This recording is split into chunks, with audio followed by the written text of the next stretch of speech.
none other than Ivan van Sertima.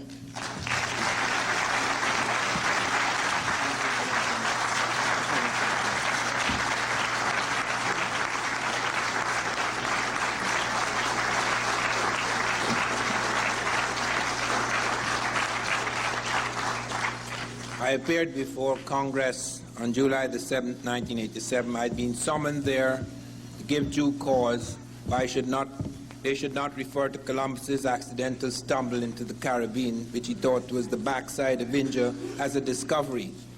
I remember when I entered the chamber, this gentleman, head of the Quincentenary Commission, came up to me and said, "You don't mean to say you come here to say Columbus did not discover America?" I said, "Yes." He said, "You must be mad." I said, "You look mad to me too." As a result of my presentation, Congress decided to delete the word discovery from official documents.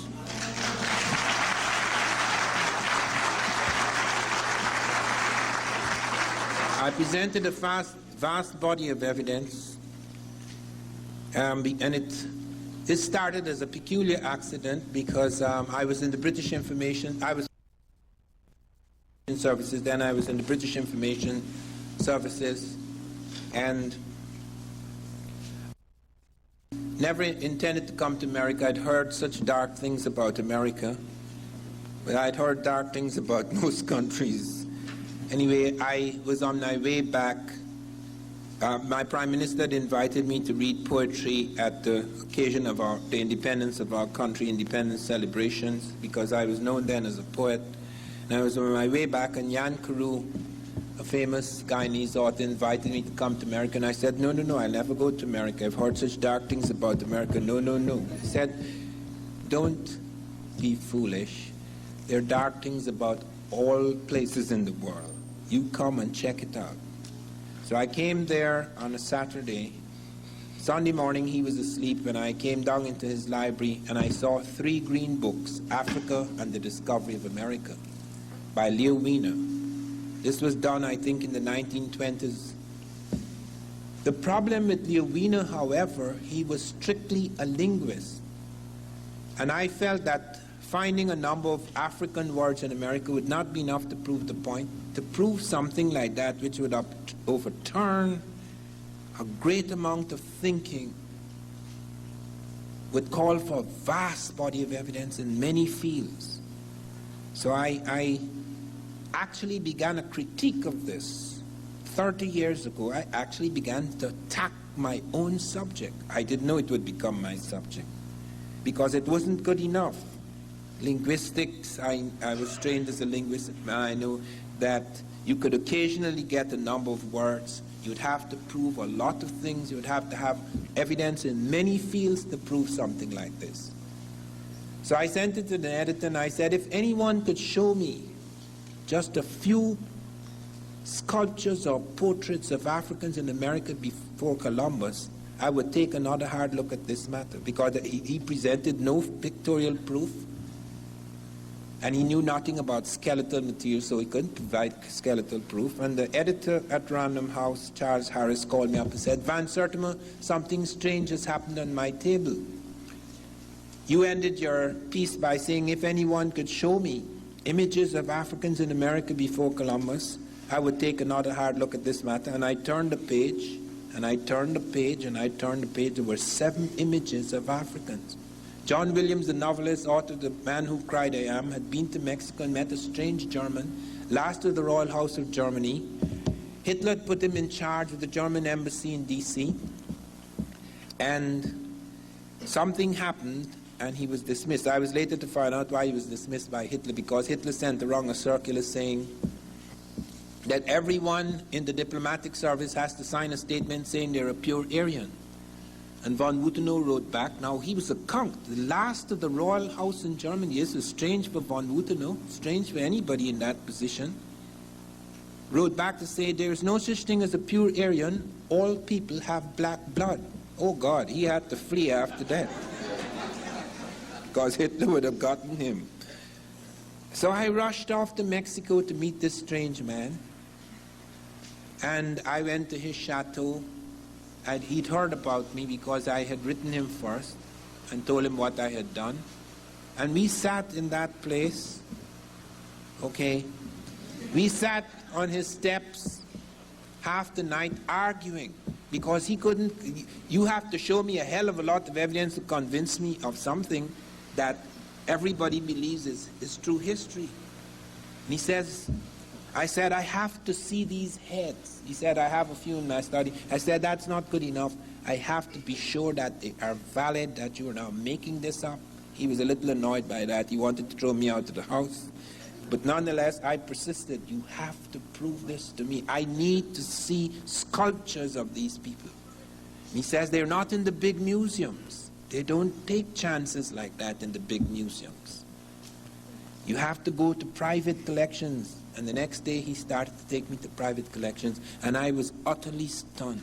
You would be surprised how much history is hidden in private museums.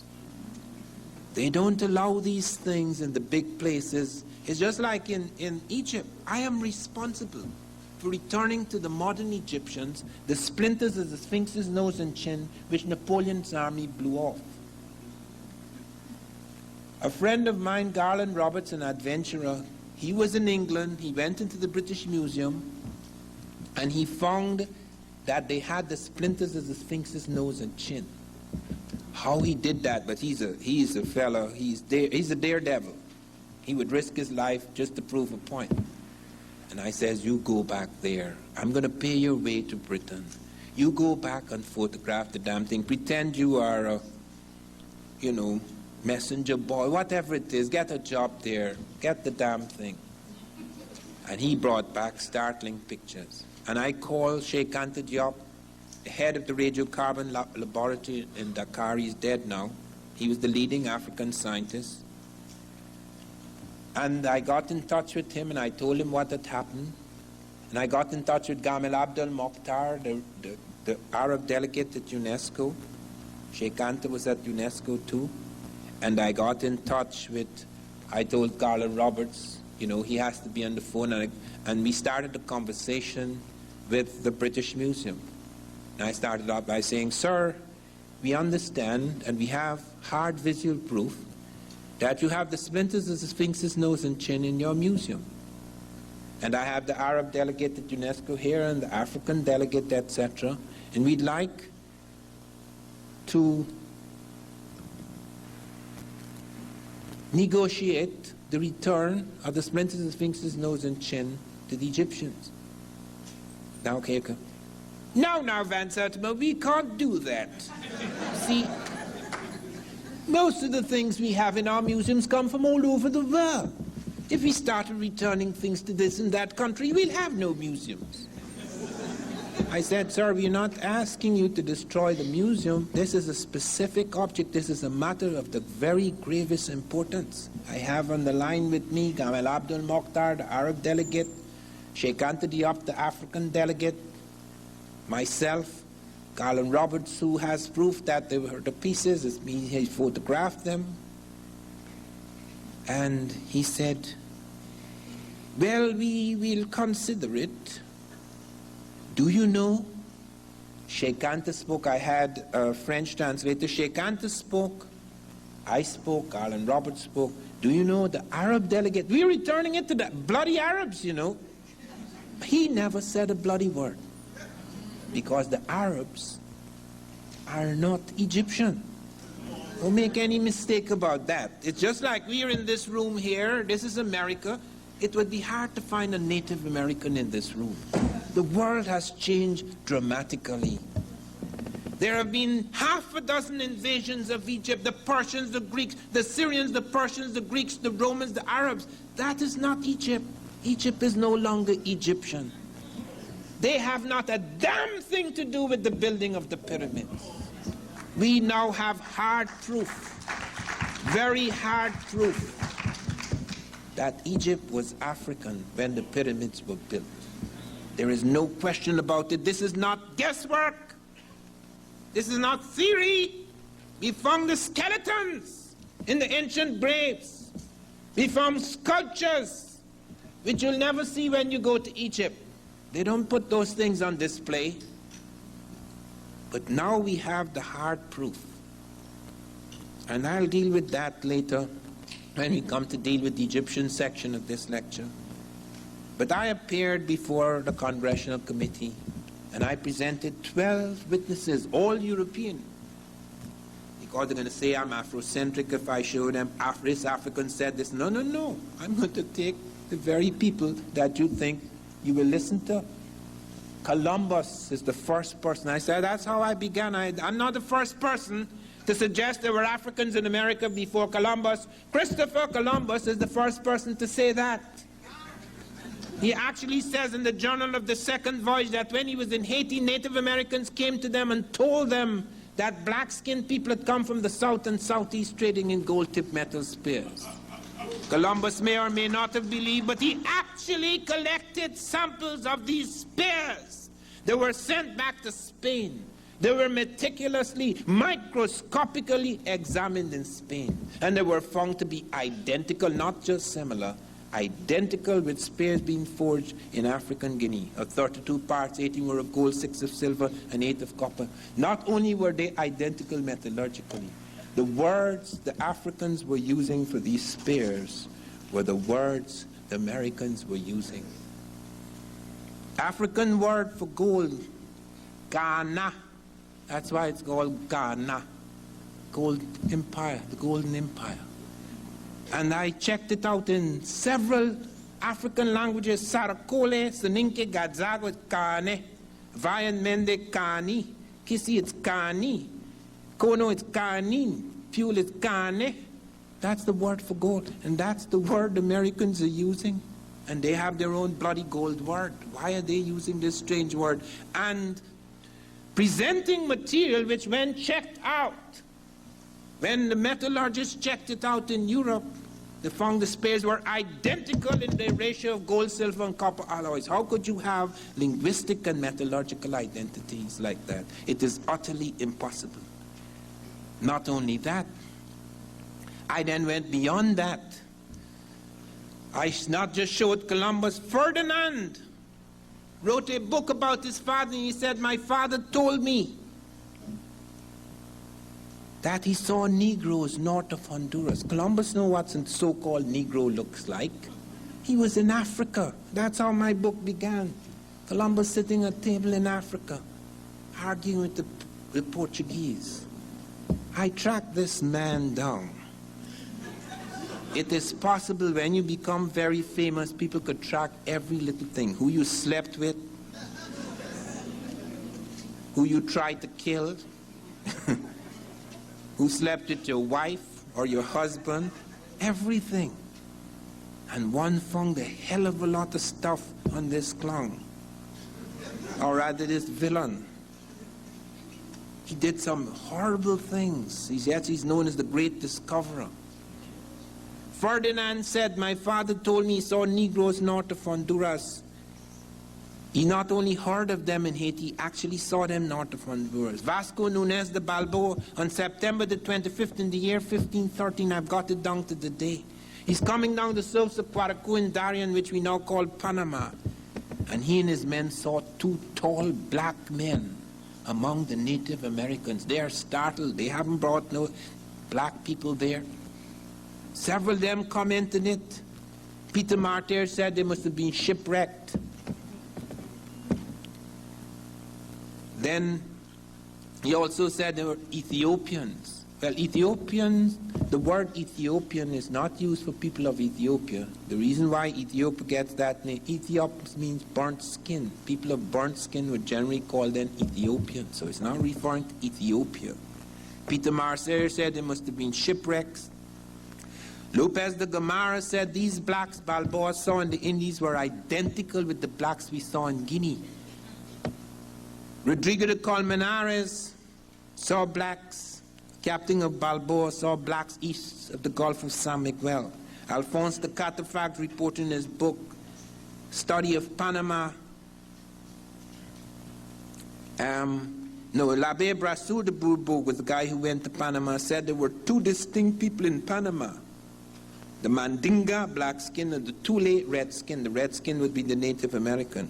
And Alphonse de Catafalque presents us with a map showing blacks in various places in early America.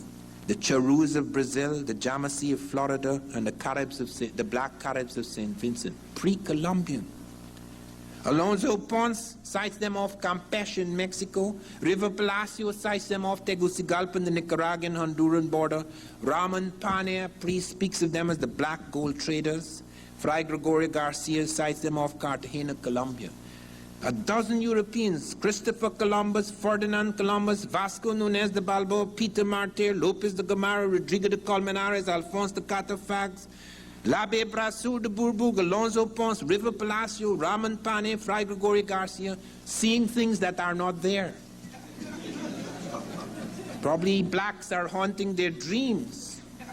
It's absurd. You cannot have 12 eyewitnesses to event that never happened. And I have not just 12 eyewitnesses. That is just one piece of evidence. I have 12 pieces. So it's not just the eyewitnesses, the metallurgical evidence. That it was tested. They were found to be identical in the ratio of gold, silver, and copper alloys as spares being forged in African Guinea. 18 parts gold, 6 silver, 8 copper. How could you have identities like that? Then there's the linguistic identities, which I just mentioned. Saracolis and Inki, Gadzago, Vai, Mende, Kisikono, Pule went through half a dozen African languages to check out the word. And they're using the same bloody word that the Americans are using. How is that possible? If it was a European, you only need one piece of evidence. I'm giving you 7. How could you deny that? And it doesn't stop there. There is the botanical evidence. Take the banana. We use the word banana for the banana, but that's not the African word for the banana. The word for the banana is bakoko in Africa. Banana is an Arab word. The Africans didn't have bananas. The bananas were introduced into Africa by the Arabs very early, and they have a different word for it. They do not have banana. They have bakoko. I have checked the bakoko word because they found bananas in Peru. Peru didn't have bananas. Pre-Columbian Peru is not supposed to have, they didn't have original bananas. The banana, the reason why we found the banana is because when they buried their dead, they would have ceremonies every year, the year of the day of the death, and they would put fruit in the grave, and among the fruit they put in the grave was the banana. And they do not originally have bananas. That has been checked out. It's only found in these graves. If they were eating the banana, we'd find other kind of evidence. And the word for the banana in Peru is the same as the word for the Africans have. We call it banana, but the Africans call it bakoko. So I started checking out the words in Peru. How did this banana appear? They don't have bananas at that time in South America. And found in Galibi it's bakuku, in Oyapock it's bako, in Oyampi it's these are all South American languages. In Oyampi it's bako me, and Tupi is bako ba, because pa and pa are interchangeable plosives. In Apiacus it's pakowa, in Puri it's baho. So you have bakoko, bakuku, bako, bako me, bako ba, baho. Can't happen unless you have a connection, a very early connection. And then comes the oceanographic evidence, because most people say, here is Africa and here is America. How could the Africans cross? They only have canoes that Tarzan can turn over in the movies. But that's another myth again. First of all, there are 2 things here that they did not take into account. I lived on the river. My father was superintendent of road and river transport over an area that was as large as Scotland and Wales. I grew up in the river. And my mother and father were divorced. That was the first divorce in our country, recorded divorce in our country. They later remarried. That was the first recorded remarriage in our country. I wouldn't advise you to do it. It doesn't work. But anyway, they did it in order to save the children, and I am grateful to them, but they suffered. But anyway, to come back, you have this knowledge. I had this knowledge of currents because I used to swim 3.5 miles across the water to the air base. That was a big thing to show how you are. You know, boys are like that. They're always playing the ass, trying to prove they're strong. Several of us drowned. So you could see what I mean by playing the fool. Anyway, I used to swim across the river, so I was extremely strong. And I knew about currents, because most people think the river is just like that. No, the river is alive. In certain parts of the falls in Guyana, the water is running as fast as a motor car. You don't have to have an engine. You have to know how to steer. Or it hits you against the rock and you're blown to pieces. The water moves as fast as a motor car. And in those waters, they do not move as fast as a motor car, the great rivers, but they move with force and take you places. And we have discovered 3 currents of Africa that take you automatically to America. There's one up the Cape Verde, one up the Senegambia coast, one up the southern coast of Africa. Once you are caught in those currents, you have to come to America unless the fish get you first. Whether you have an engine or not, the water is the engine. It's very powerful. And it's exactly where those currents end that we find the African presence. It goes to Mexico. It goes into other parts of America. It goes to Brazil. They've recently found, listen to this, look at the lies involved here. They recently found an African Negro woman. I say Negro because not all blacks are Negro. The African has 6 faces. For example, if you're in a dry African climate, you have a narrow nose. If you're in a wet or moist African climate, you have a broad nose. Most people don't know that. They don't know they have 6 types of African. There's the Nilotic type. They're all black. But they have the Nilotic type, the so-called true Negro type, all sorts of types they have. And I have in my new book the faces of the various types. And all of these types appear. But what is most extraordinary is the evidence we have of their ships. They had the ships. Thor Heyerdahl became world famous because he got the Baduma people on Lake Chad to build a boat that the Africans built before Christ. Thor Heyerdahl used the boat the Africans built before Christ. They showed him the model. They built the boat. He financed it. A boat they were using before Christ, and it crossed the Atlantic successfully. Heyerdahl told me, Van Sertima, we did not even have to fish. The fish jumped on board. Because in those currents are millions of fish. Millions. And it wasn't just Heyerdahl. Alain Bombard also tested African boats. And they made it in less time than Vespucci. You have several, if you study the work I have done in the new book, Early America Revisited, you'll see these guys made it in less time than the European boats because of their knowledge of the currents. And they're not only currents off the Cape Verde, off the Senegambia coast, off the southern coast of Africa that take you to America. They're currents that spin you back towards Africa. We have an evidence of a boat, American boat, Native Americans landing in Africa 62 BC. There were 7 in the boat because it was an accident. They were taken to because the currents that not only take you there and pull you back.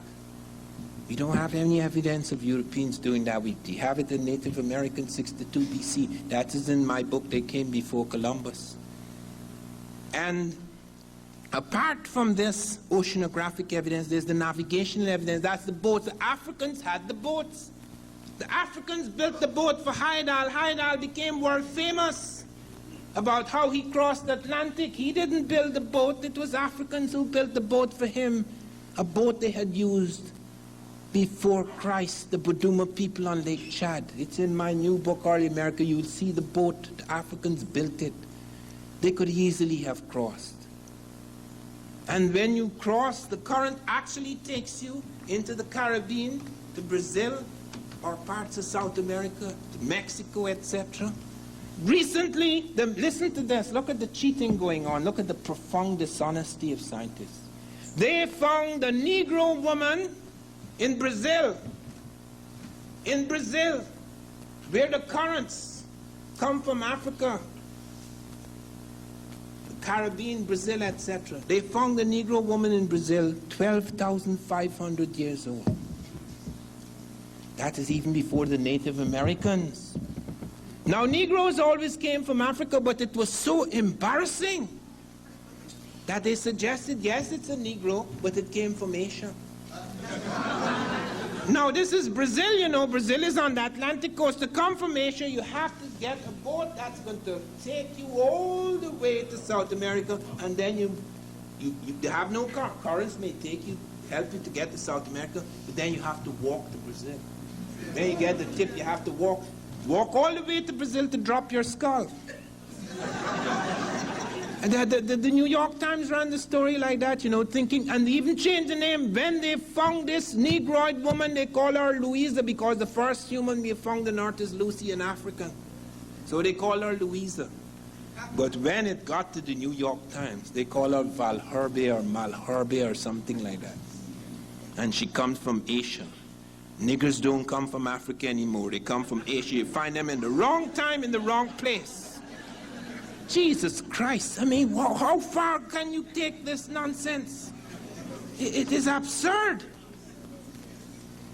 And you find also skeletal evidence. Listen to this, because I have to be very careful here. I was in 2 intelligence services in the world, the Guyana Intelligence Service and the British Intelligence Service, and you're not supposed to tell secrets. So I have to say this in a way that shows that I don't know nothing. Okay. They found 2 African skeletons in United States Virgin Islands at Hull Bay, St. Thomas. These skeletons were found in a strata or layer of earth which is datable 1250 AD, 2.5 centuries before Columbus. But they could not date the bones. Something strange had entered the bones of these skeletons. Now, I know why something strange had happened, why something strange had entered, because of something that was done in that area, and I'm not allowed to talk about it. All I could say is now far from Cuba, and Cuba was giving us some trouble, and we had to tell Castro, come on, we're the world power, so don't play the fool with us. We'll teach you a lesson. That's all I'm allowed to say. But I went down to the Virgin Islands when I heard about these skeletons. And they promised, I shamed Vesalius, the archaeologist of the island. I spoke to the whole university, a big crowd, shamed him. He said he'd allow me to see the skeletons. Come there by 12 o'clock the next day. I arrived 10 to 12, raced across the island. Arrived at 10 to 12. The door was locked. Well, I am a very nice person. But when I get angry, I'm not very nice. So I ran at the door, wham! Shook the place. The police came out. What are you doing here, sir? I was invited here. You know the place, don't you see the place is closed? Yes, sir, but it's very strange that it should be closed. I was invited here. I was to come here by 12. Move along, sir, or we have to arrest you. Well, I moved along. But fortunately for me, friends on the island who'd heard of my interest, and I'd spoken to the university there, they took me to a rock pool at St. John. That was St. Thomas where they found the skeletons. They took me to a rock pool at St. John's in the Virgin Islands. And they wanted to show me carvings of tropical animals. When I saw these carvings, I said, no. That is not evidence. Those tropical animals are in both places, both Africa and America. But as I was preparing to leave, the light of the sun shone on the rock, just above the rock pool. And I looked down and I saw a strange formation, dots and crescents. And I said, nature cannot do that. Nature cannot do that.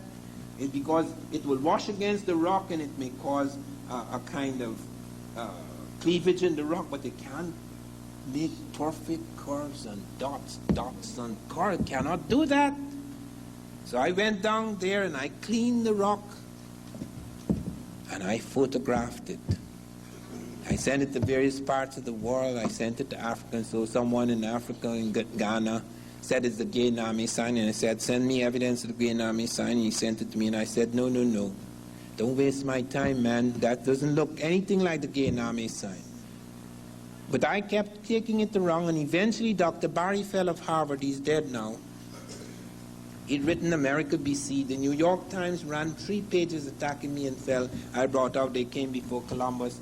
Barry Fell brought out America BC. He was dealing with other kinds of contacts. I was dealing with African contact. And New York Times ran 3 pages attacking me and Fell. They wouldn't even allow anybody in America. But fortunately for me, Dr. Clarence Wine, the oldest of American archaeologists, who'd been on the place where they found the stone heads with African faces, he wrote a marvelous essay on me. Because he was the oldest American archaeologist, they couldn't kick out his essay. So he said, I am absolutely convinced of the soundness of Van Sertima's conclusions. So in spite of all that, it came through. But look now, the skeletons, we cannot move on. Because recently we have another clown who's entered the Virgin Islands, and he's saying now that even though they're in strata 1250 AD, these skeletons could not be, could not be Africans because they have, could not be proper Africans because they have something teeth, they have some problem with the teeth. And Africans cannot have that problem because they are some sort of nonsense about they don't eat certain things, so that they, the most absurd, I find it difficult to remember it because it is so absurd. I do not know how long I could keep it in my golden brain. These people are awesome. Look, what incredible evidence. If I did not find that script which was translated, plunge in to cleanse yourself.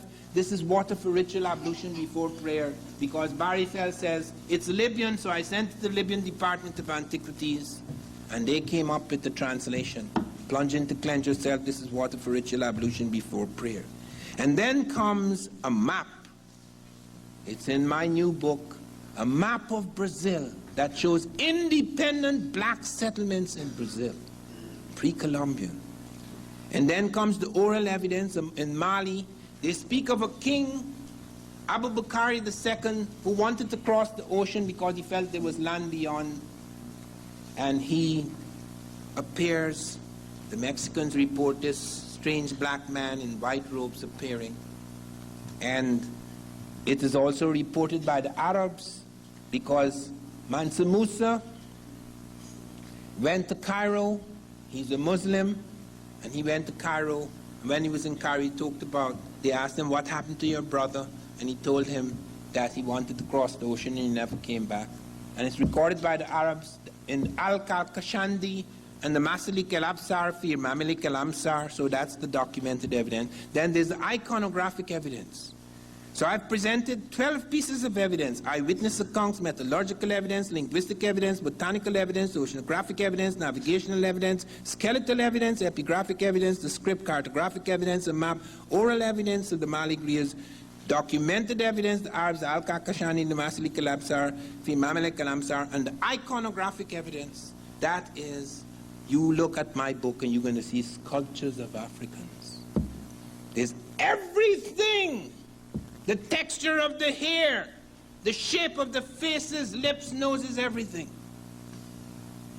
And one of the things they found, and I'm not going to talk about it at this point in the lecture, later, they found something that is so astonishing that they are utterly embarrassed. And that was found after. But here is the 1310, 1311 journeys where I present 12 pieces of evidence. I did not know of an even earlier visit because that is what I presented to Congress. and they decided to delete the word discovery. So let me make it quite clear.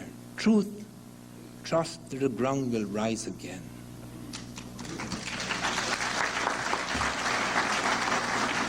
Now we come to another part of this BC, something that happened before Christ.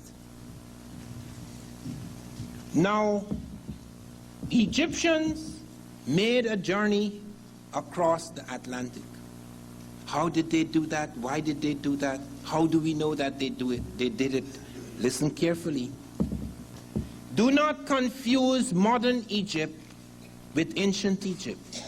These are two totally different worlds. Here we are in America, and it would be very difficult to find an American in this room. We call ourselves Americans because we are in America. We are American citizens. But there are African people here, European people perhaps, Asian people, but no Americans. I am part American, I am part Makusi Indian and part African, but it would be difficult to find an American audience that is pure American. That's why Egypt, do you go to Egypt and you said the Arab is not an Egyptian? The people who built the pyramids were not Arabs. I know, man, because I am responsible for returning to the bloody Arabs the splinters of the Sphinx's nose and chin, and the Arabs do not want to remake it because it looks Negro. But we can go into the graves. We can go into the graves and we find the hard evidence. The skeletal evidence is overwhelming. But you see, Egypt was so rich. The Africans were so extraordinary. And they were not superior people. You don't have inferior and superior people. This is what makes you superior and inferior. A certain vision of the world. A certain vision of yourself. Many of us have been destroyed, reduced, because we've been made to accept other people's vision of us.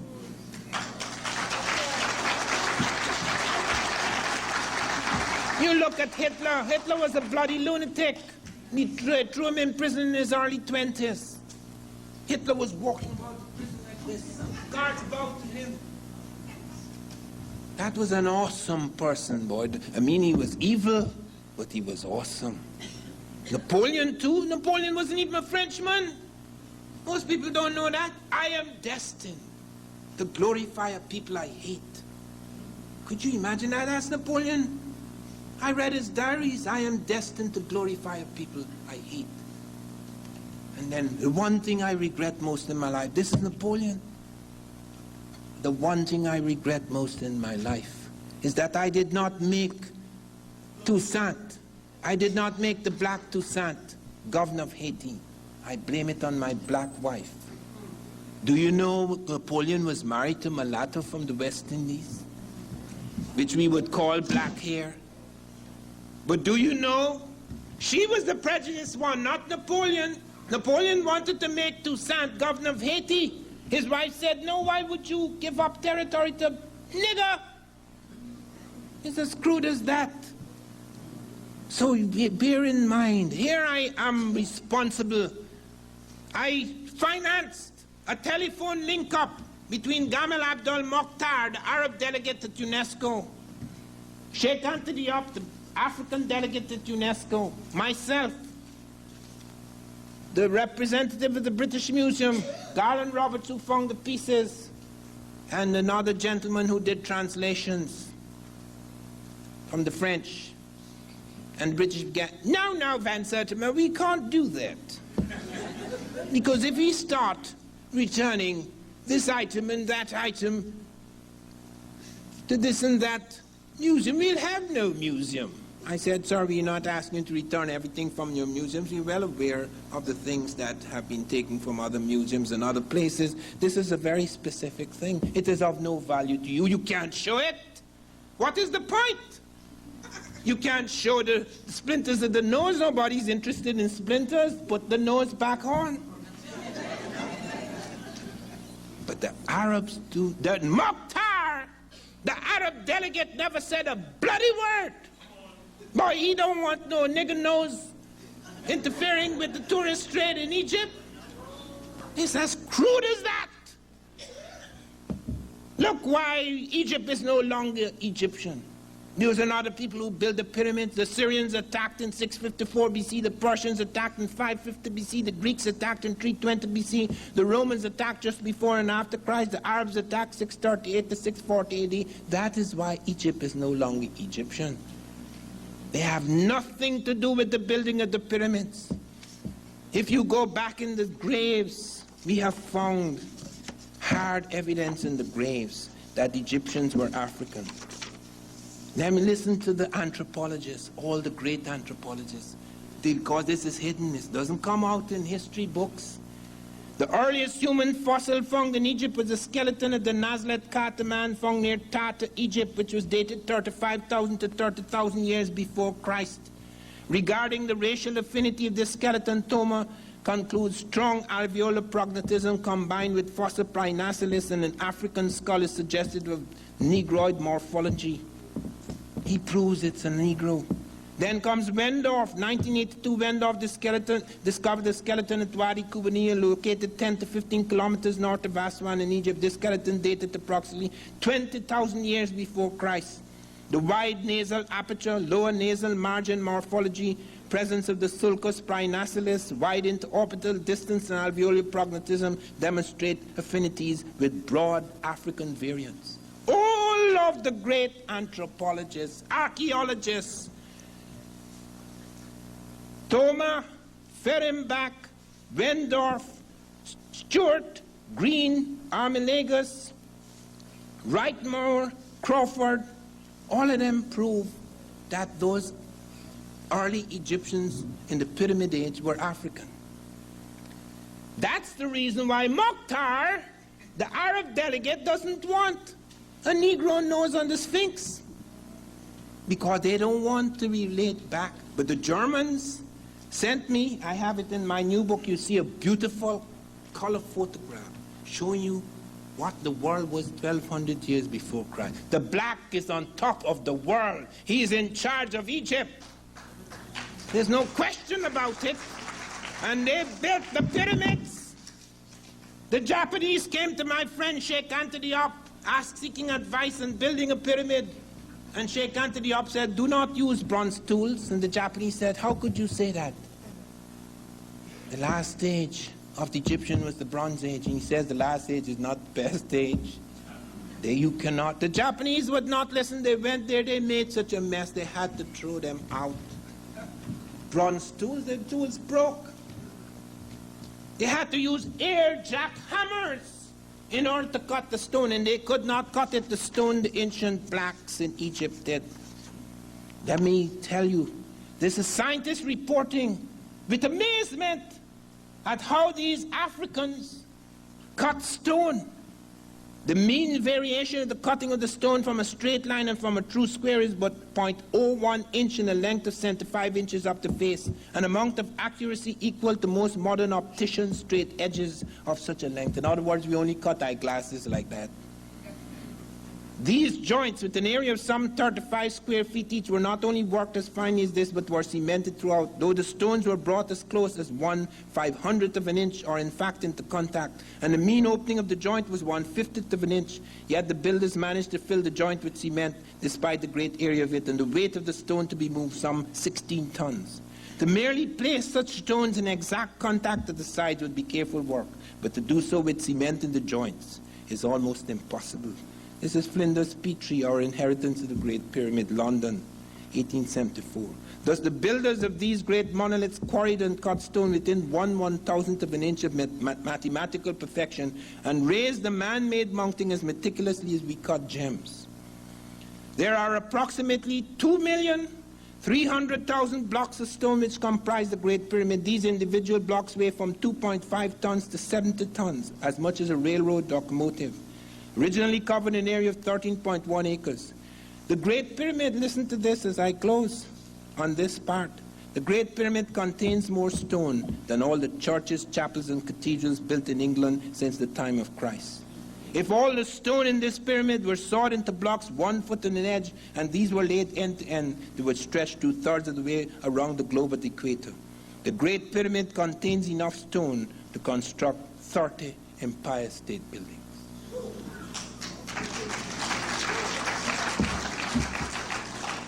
Now, if you really knew what the African was doing, most of us would not be behaving like inferiors.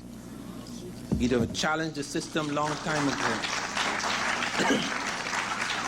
The Africans had a fixation about 7. They had a fixation about 7. They created the 7-day week. There's no such thing, you know. The Africans noticed in Egypt that there are 7 orifices in the human body. I can't mention all of them. There's 7 primary colors in the rainbow: violet, indigo, blue, green, yellow, orange, red. There's 7 notes in the musical scale. There's 7 layers of skin. There's 7 parts of the human brain. There's 7 parts of the human eye. 7 is critical in the ages of man. 7 is the age of reason. 14, 7 years later, puberty.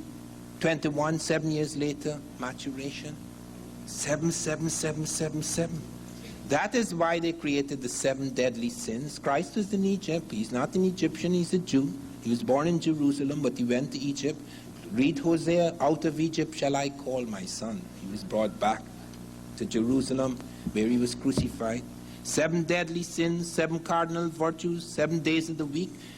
That's, the Africans created the 7-day week. There's no such thing. 7, 7, 7, 7, 7. And then they sent out 7 ships across the water. Now they had intimate interconnections with the rest of Africa. We have found evidence of that. Lady Lugard reports a visit of Egyptian pharaohs to Hausaland.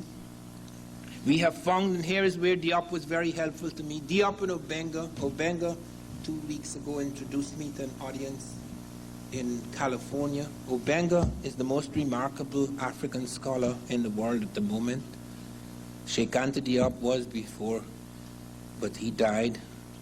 And I managed to make contact with these gentlemen. Sheikh Anta and I had a nice quarrel about tobacco, because Sheikh Anta was the only African who was allowed to examine mummies in a certain part of Egypt, and he found tobacco in this mummy, and I was explaining to him that the Africans have their tobacco, the Americans have their tobacco, and I was pointing out that certain distinctions could be made between the two tobaccos, and that in my book they're using the same term, and I explained why they're using the same term, because of a certain kind of pre-Columbian contact, but that it's not the same tobacco. Well, Diop surrendered, and that he was a most remarkable man. I want to dedicate this lecture to him, because he had the most profound impact on so many of us.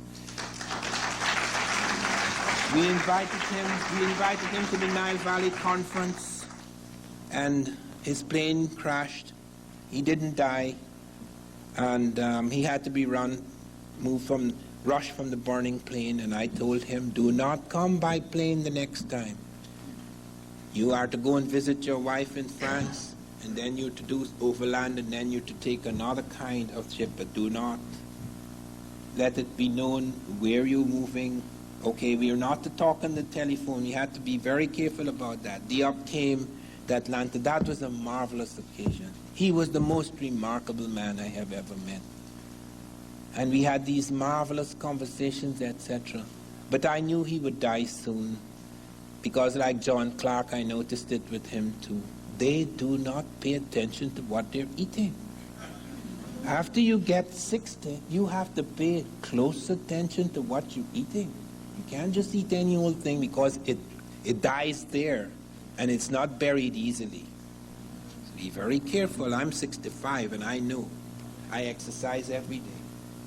Okay, and that's what saved my life last year. I was rushed to hospital last year, and these crooks in the hospital, they want to make money because they know Rutgers pays most of the bill, so they want to make money. Not telling they have all sorts of things on my heart. I said, there's nothing wrong with my heart. Yes. They have all these sorts of things in my heart. 3 days in the hospital, and I don't know what's happening. So I got really mad, and when I get mad, I get real mad. I grew up in the bush. And when I get mad, I behave like a bushman.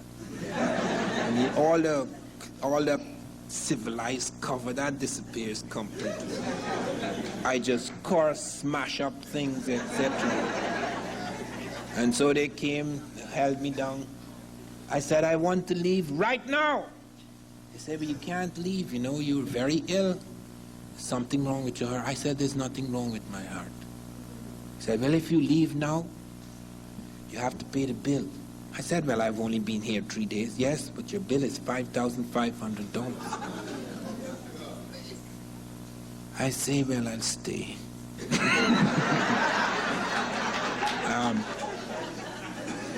So they said, I said, but okay, I make a deal with you. Put me on a treadmill if you think there's something wrong with my heart. And I ran a mile at full speed. And then they shook their head. Well, you're under a bit of stress. But if you had run that mile the way you ran it and there was something wrong with your heart, you would have died. I said, thank you very much for being so truthful at last. But to come back, the incredible things that we're finding now, we found in America, that the Egyptians made a trip to America. They sent out 7 ships. We found it in a tomb in Egypt, where these ships, 7 ships are heading towards the west. 7 was everything to them. So they sent out 7 ships. And we have it in this painting among the Ramesses around 1200 BC, these 7 ships heading towards the west. And we find intimate interconnections between the Egyptians and the rest of the Africans, because people could say, okay, Egypt is separate. Today it is, because the Egyptians are no longer Egyptians, just like the Americans are no longer Americans. You come into this room, it would be hard to find a Native American. You go to Egypt, and it's hard to find an Egyptian. So be very careful about the past and the present. These worlds have changed dramatically. And so we have lots of evidence of their links with the rest of Africa. Sheikh Anta Diop and Theophilo Benga presented, and it's in my new book, more than 100 words in Wolof, a West African language, the language of Sheikh Anta Diop, more than 100 words which are identical in all their forms. That is utterly impossible. UNESCO surrendered. All of these big professors with all their big degrees and so, they had to surrender because these 2 super Africans proved beyond them, beyond the shadow of a doubt, that that's all a lot of nonsense. This is clearly what we say it is, and they surrendered. It has been established beyond the shadow of a doubt. The connections between Egypt and the rest of Africa were extraordinary. We have Lady Lugar reporting on a visit of Egyptian pharaohs to Hausaland, an Egyptian golden breastplate found in an ancient layer in Nigeria, more than 100 Egyptian words in all their forms and variants found in Wolof, Diop's language. The African word for God, what is the word for God? Amen. You use it in your prayers. That's African. Amen. Jesus was in Egypt, you know. Out of Egypt shall I call my son. He wasn't an Egyptian, he was a Jew, but he went to Egypt. He was smuggled out by his uncle because they were killing off the firstborn. That's how Jesus landed up in Egypt. And the 7-day week is Egyptian. Egyptian golden breastplate found in ancient Nigeria.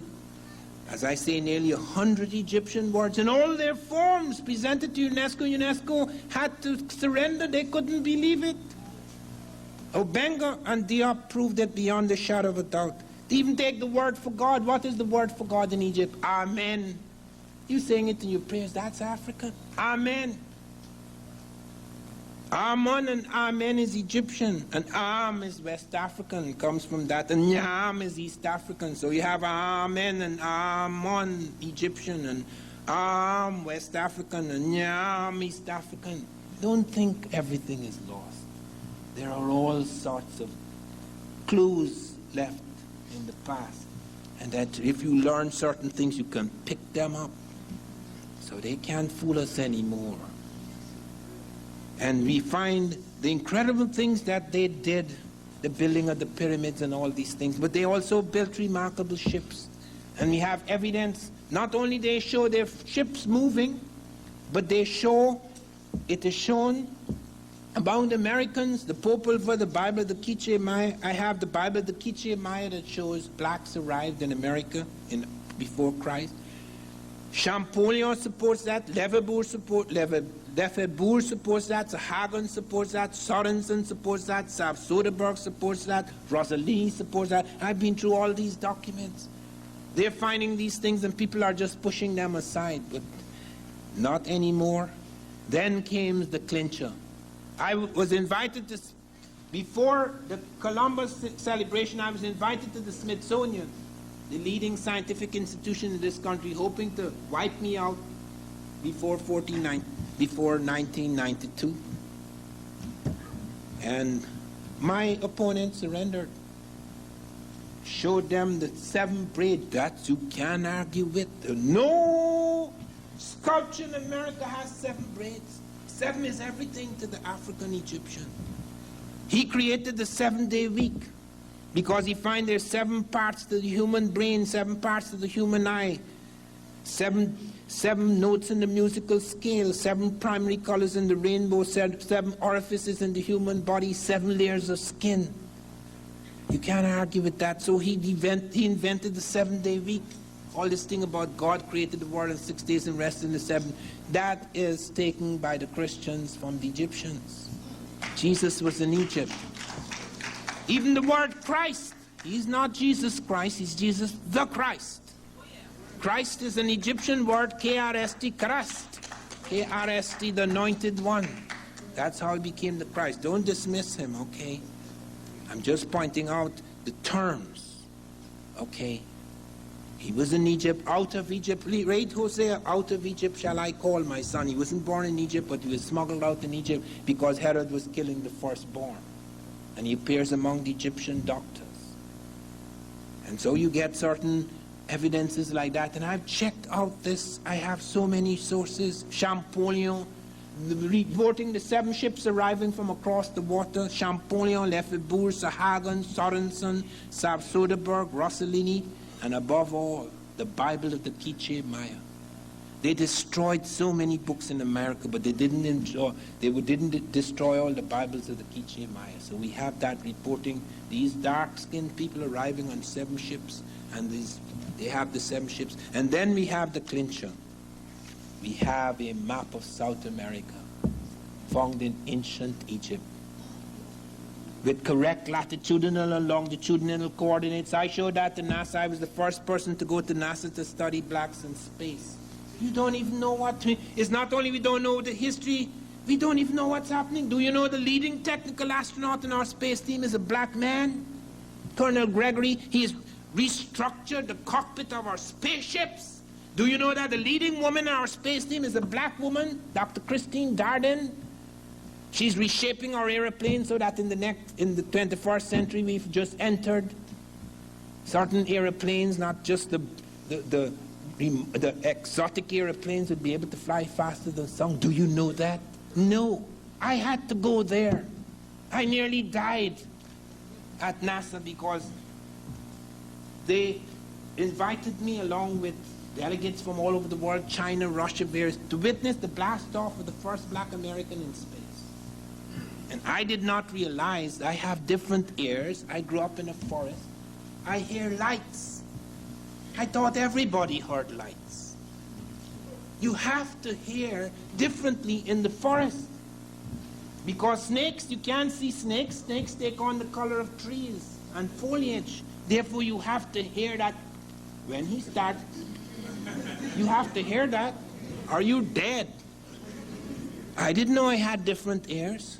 I thought everybody heard lights. I'm standing, these Russian and Chinese delegates, and I'm standing, it's 5.5 miles away from the spaceship. This is an awesome thing. It's bigger than a house. And we're going to shoot it off into space. And they start to count down, and they stop. Something wrong. And I start looking nervously, how could something be wrong? You know, a big thing like that with all this incredible thing, if it explodes, what would happen? Then they start to count down again. The 3rd time they start to count down, you had this tremendous noise, and I fell over because my ears, blood came out of my ears. because I hear differently from urban people. I grew up in a jungle. I hear different. So that really startled the hell out of me. I never went back to NASA after that. But I'd learned enough about it. It's in the book Blacks in Science, Ancient and Modern. You see me with the leading technical astronaut, etc. And you would be amazed what blacks are doing in this country, totally unknown. Bell Labs employs more than 1,000 black scientists. They created the transoceanic cable. They were major in that development. They're reshaping our airplanes. They remade the cockpit of the space shuttle. You never hear about that. If a black commits a crime, yeah, that's news. But when he does something extraordinary, oh my God, no, there's something mistake here. It's like the New York Times calling the black Val Herbe, so nobody would think it's a black. Now they're saying this Negro they found in Brazil came from Asia. Could you imagine that? She's going to take a ship all the way to the edge of South America and walk all the way up to Brazil, because there are no currents of taking off, walk all the way to Brazil to drop her bloody skull. This is the state of the world we are in. But let me show you the slides now, because you have to see some of these things to believe them. So if we could shift to the slides. But then one more thing I must say, just one more thing, very important. They have found a map of South America in ancient Egypt. It was known as the Piri-Reis map because of a Turkish admiral who found it there. And it has correct latitudinal and longitudinal coordinates. No European could have drawn such a map until after 1744, when the chronometer was invented. Yet the Africans had it before Christ.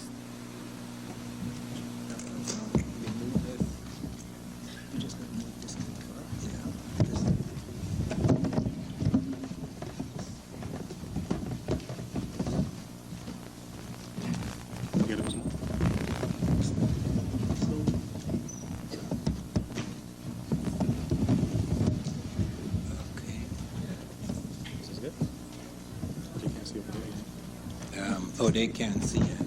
I could put it over here.